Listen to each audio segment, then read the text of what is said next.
Now, just a few minutes before noon, and roughly 2 hours since the discovery of Prince's body, Marone saw Detective Murphy emerge from the office down the hall.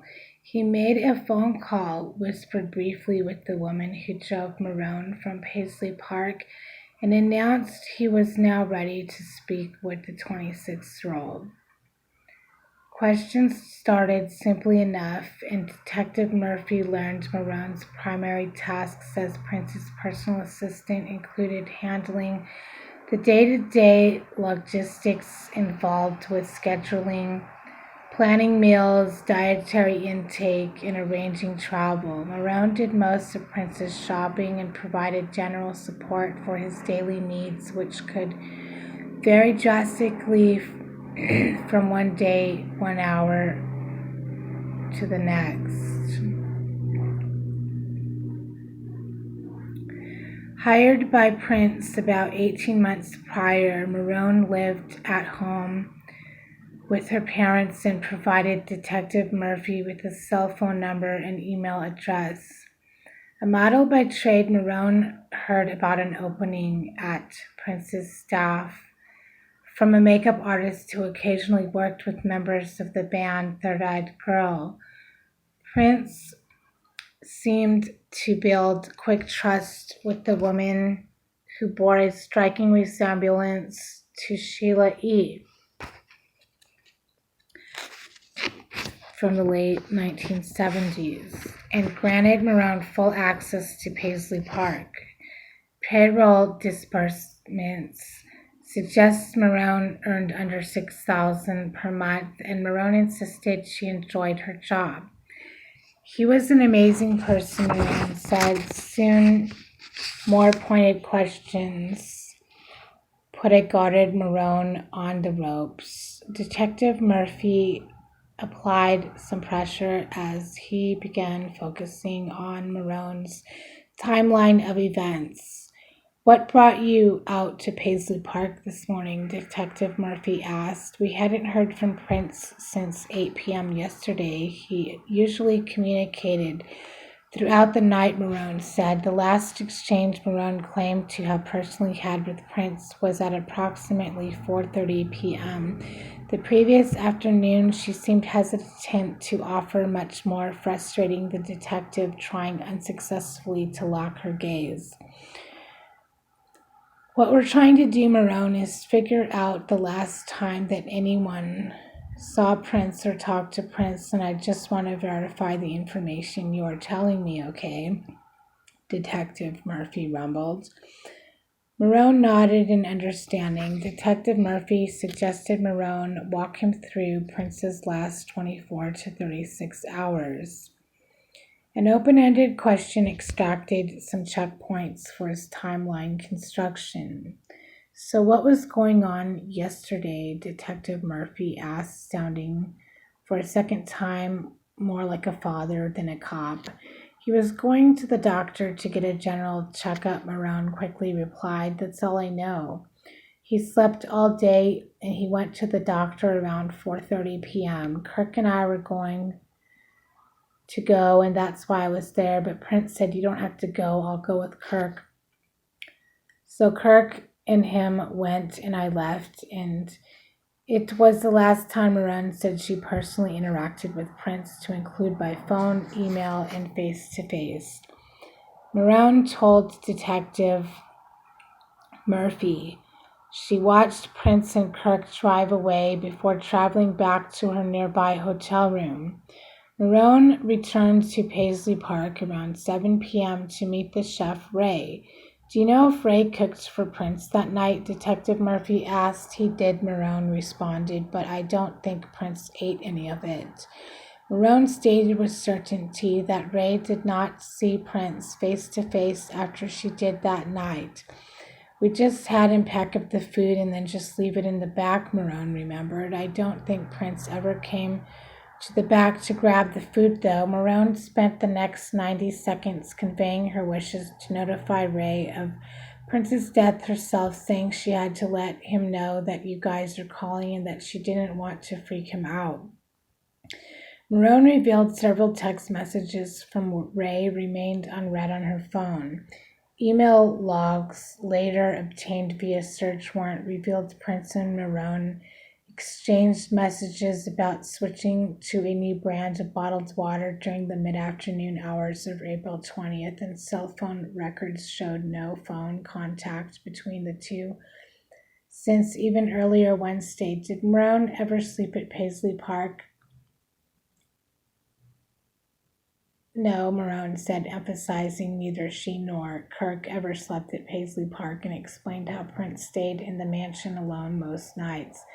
Marone went on to say Prince pays for a full-time hotel room at a nearby country inn and suites, and she arrived at 11 p.m. the previous night and fell asleep shortly thereafter.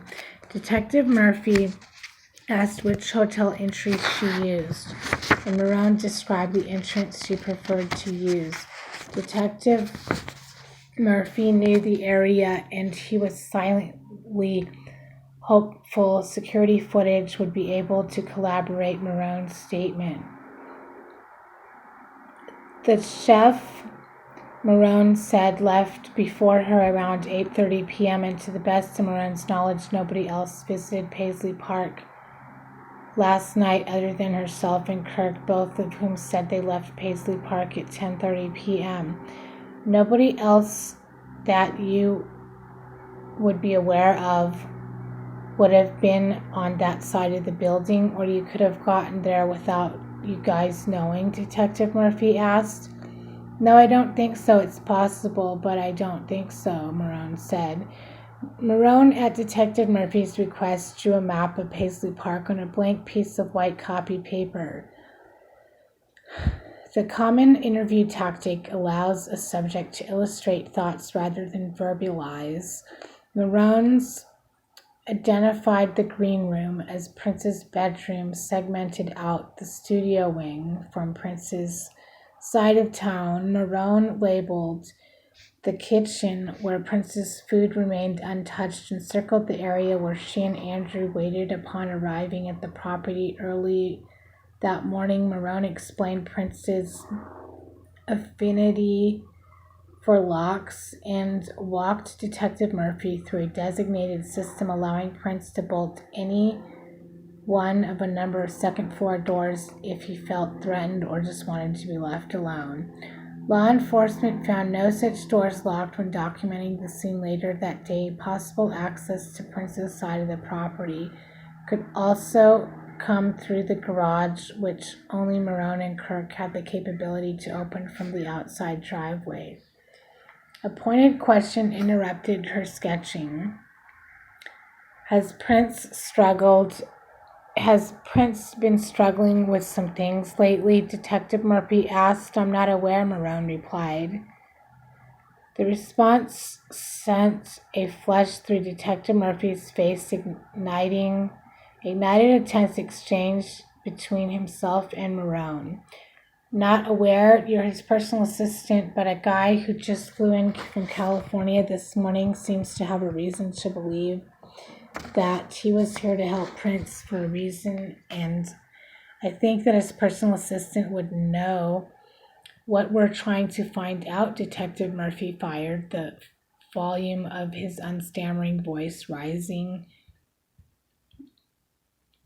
We are trying to find out why Prince was found dead. I understand Prince has a very private life, and people try to protect his persona and everything else, but it is really important for us to understand what was going on yesterday. Marone informed Detective Murphy she signed a confidentiality agreement with MPG Media upon her hire, and explained she was not comfortable sharing any information which could be seen as a violation of that oath. I want to speak with somebody, possibly a lawyer or whoever, to make sure I am saying the right thing, because I don't know the ins and outs of this whole thing, Marone said. We all have a confidentiality agreement that we signed, and that's what I would like to stick to. As his personal assistant, I want to keep his privacy. Detective Murphy summarized his conversation with the recovery specialist from California, Andrew, and assured Marone any discussion about Prince's medical history or narcotic usage remain a confidential part of the investigation. Marone didn't budge. I understand what you're asking me, but I just can't answer until I have a correct understanding of the situation, Marone said. I would like to speak with people of my own. Detective Murphy refused to surrender. Prince is dead, Marone. Detective Murphy shot, causing Marone to physically flinch in an emotional recoil. We want to know the circumstances surrounding why he's dead. If you have information that will help us explain the circumstances he was found, I hope you can be comfortable talking about that. I'm not, Marone replied. A frustrated sigh escaped Detective Murphy's nostrils, and after a pregnant pause, he shifted the discussion to Marone's purse, which Detective Murphy explained needed to be searched before it could be returned because it was found at the scene of an active investigation. First asking if there was anything he should know about inside. There wasn't.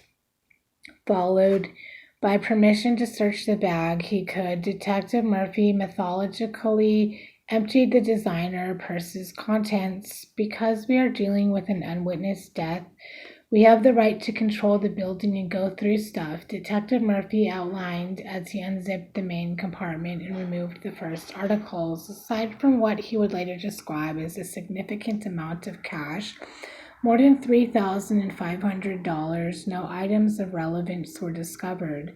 Marone told Detective Murphy the cash came from the sale of photography books published by Prince and sold at concerts and other events. Marone asked to be taken to her hotel. Following her interview, she received instructions. Paisley Park was someplace she could not go right now. The purse was passed across the table to Marone's outstretched hand, its evidentiary value deemed 0. Detective Murphy apologized for returning the purse, even more disorganized than he found it, and Marone managed a momentary half-smile. Detective Murphy gently touched Marone's shoulder and offered a parting plea for honesty and cooperation. Prince, he said, deserved to have his life remembered for its accomplishments and not surrounded by rumor. I know people were concerned about Prince today, and I know that was why you were there. That's why you were all there this morning. Detective Murphy said matter-of-factly, at this point, I know there is an issue of concern with him struggling with chemical dependency, whether it was prescription meds or pain meds or something else. I reasonably believe you, as his assistant, would have some of that history, which may help us explain why he's there today. In reality, we are trying to figure out what happened. Was this a medical event? Did someone try to murder this man? Was it an overdose? Those are the questions we have to answer, and why I'm asking you to be honest about what you know. Requesting time to think, speak with the parents, and consult an attorney. Marone did not answer any additional questions and was escorted back to the building's front desk area. Marone estimated she would need about 30 minutes to make needed calls, and Detective Murphy received agreement from Marone to talk again at 1 p.m. near the conference room, and she waited in earlier with Josh and Hannah. Marone, however, failed to meet police at the point.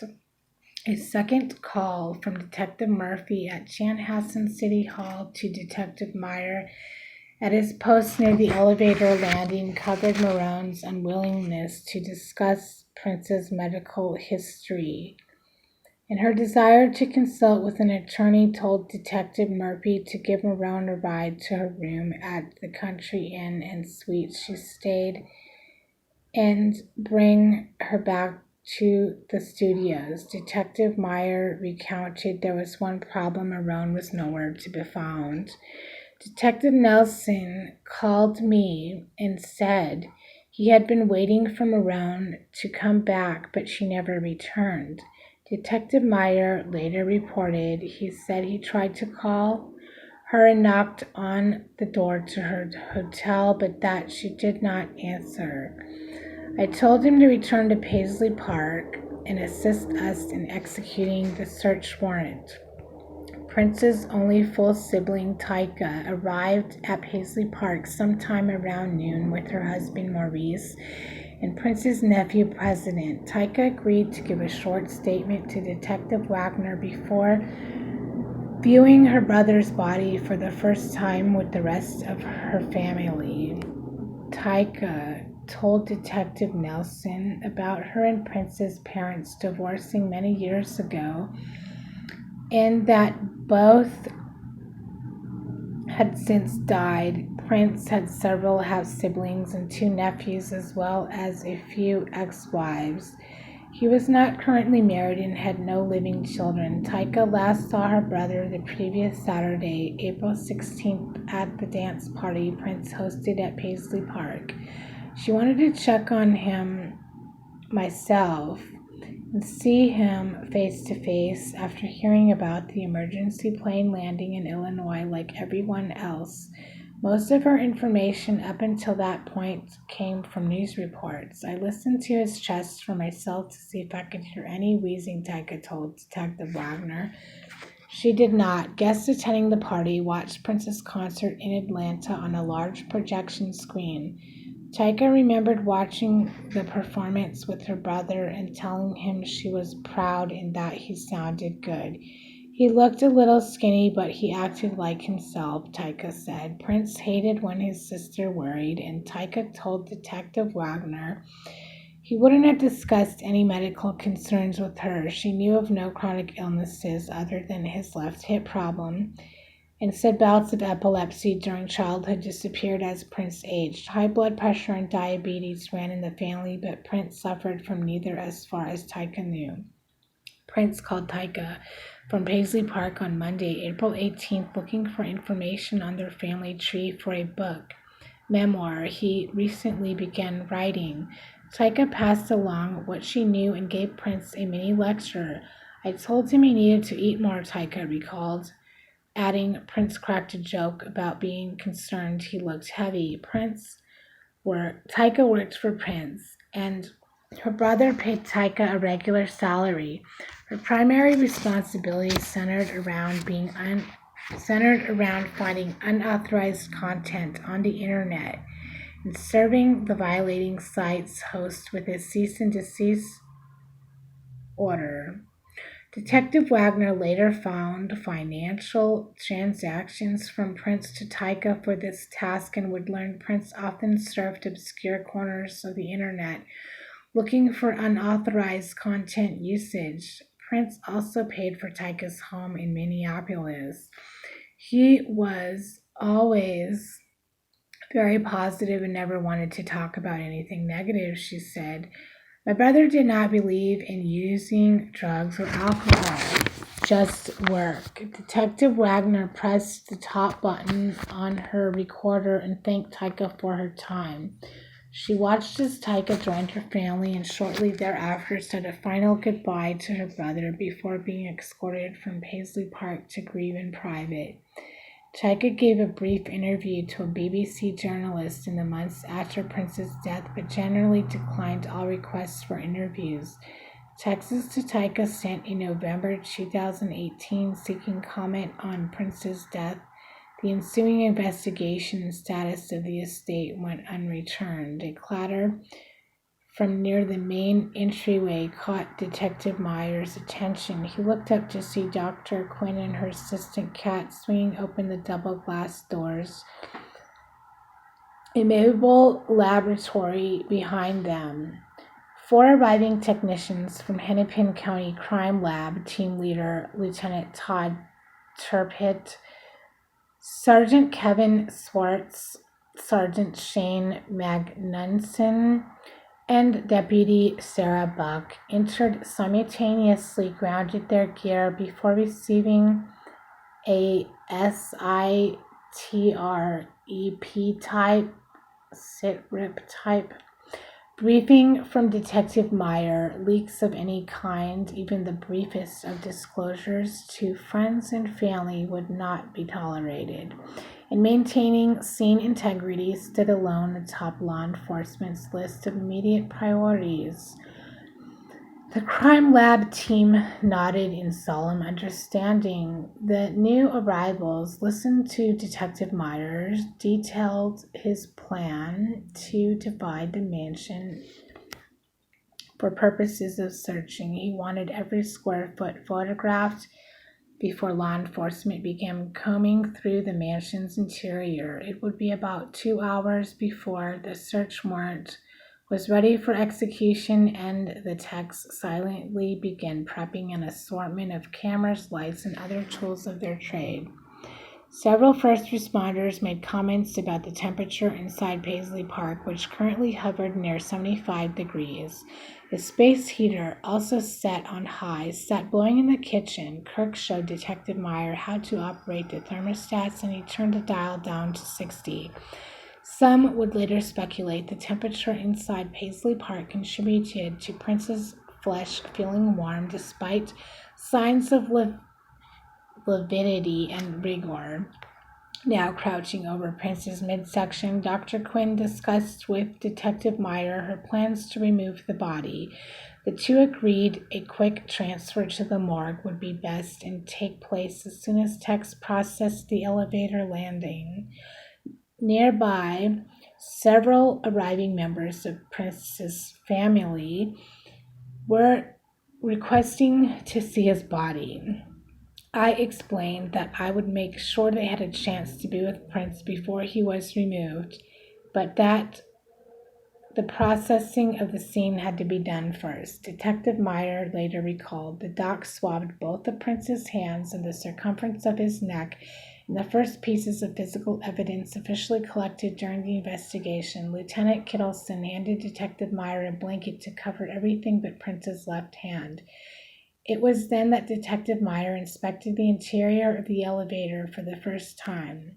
Several anomalies immediately caught his attention. I saw the southeast wall of the elevator under the handrail.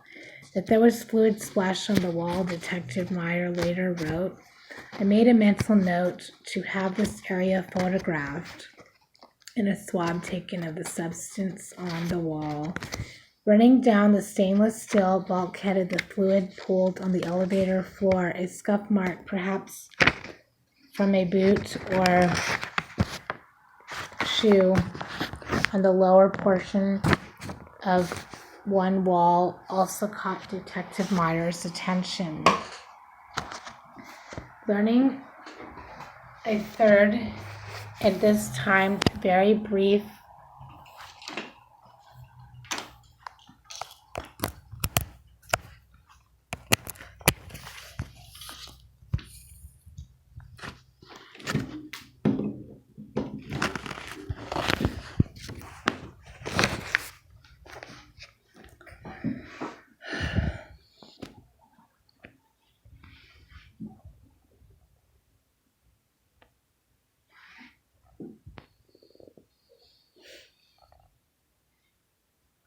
call from Detective Murphy that a judge signed off on the team's search warrant application. Detective Meyer hung up and approached a growing group of family members who now gathered near the main entryway. Taika and her family could now have a moment to visit with Prince's body. Before the search of Paisley Park began, the family went to the body of Prince, and eventually several asked to see his face, and Detective Meyer reported in his post-investigative synopsis. I uncovered the face after some family members had the chance to turn away. Cops then escorted the family outside, and Dr. Quinn moved Prince into a transport bag. She placed a tamper-proof seal on the zipper. 4 volunteers carried Prince's body back into the elevator and down one floor to the underground parking garage. Placed on a cot, and secure. Dr. Quinn's assistant Kat climbed into the van's cargo hold to personally accompany the body during transport. A decoy van left first. It worked, drawing the focus of the news crew, setting up shop outside the front gate. Prince's body arrived at the morgue about 20 minutes later, where staff scheduled an autopsy for the first thing the next morning.